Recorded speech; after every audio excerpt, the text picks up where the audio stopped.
खांडवा गांव में 7 बजाने को थे। खांडवा गांव में हर शाम की तरह गांव में घंटी की आवाज गूंज रही थी। सब लोग 7 बजाने से पहले अपने अपने घरों की खिड़की और दरवाजे बंद कर दिया करते थे। हर आम आदमी से लेकर श्रीमंत लोग भी बंद कर दिया करते। उसी गांव में राणा सा और उसका बेटा देव दोनों एक घर में रहते थे। राणा सा अपने बेटे देव को बोलते हैं, बेटा देव जल्दी जाके सारे खिड़की दरवाजे बंद करो, 7 बजने वाले हैं।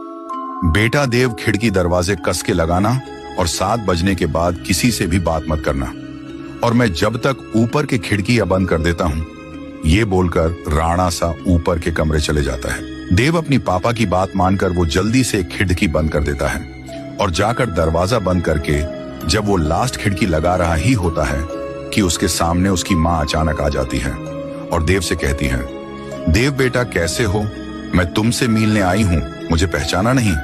मैं तुम्हारी माँ हूं बेटा। उतने में देव हिचकिचाते हुए कहा, मम्मी तुम यहाँ कैसे? पापा ने तो बोला था कि आप इस दुनिया में नहीं हो, आप मर चुके हो। ये बात सुनकर माँ बोली, नहीं तो देखो मुझे, मैं तो जिंदा हूं, पापा झूठ बोल रहे हैं। चलो बेटा अब दरवाजा खोलो, मैं ज्यादा देर तक बाहर खड़ी नहीं रह सकती, वह लोग आ जाएंगे। फिर देव बोला, हाँ हाँ मम्मी, मैं अभी दरवाजा खोलता हूँ। ये कहकर देव ने जाके दरवाजा खोल दिया। दरवाजा खुलने के बाद मम्मी अंदर आने लगी। दूसरी तरफ राणा सा नीचे आ गया। आते से ही उसने मम्मी को आते देख जल्दी दरवाजा बंद कर दिया और एक बाजू की खिड़की सब बंद करने के बाद राणा सा देव के पीछे गुस्से से आवाज लगाई। देव पीछे मुड़ा।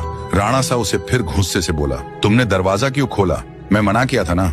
फिर देव बोला, पर पापा बाहर मम्मी खड़ी थी।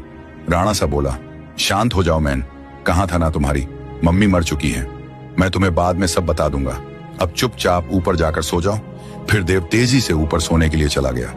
देव अपने कमरे में आकर बिस्तर पर करवटें लेकर सो रहा था। देव को अपनी माँ की याद सताती गई। उसके मन में कई सवाल घूम रहे थे और जब सुबह हुई तो राणा सा देव को लेकर कहीं तो ले जाने लगा। वो देव को लेकर गांव के रास्ते पर लेके आया और देव को बोला, देखो बेटा, ये वही रास्ता है जहां पर तुम्हारी मम्मी मरी थी।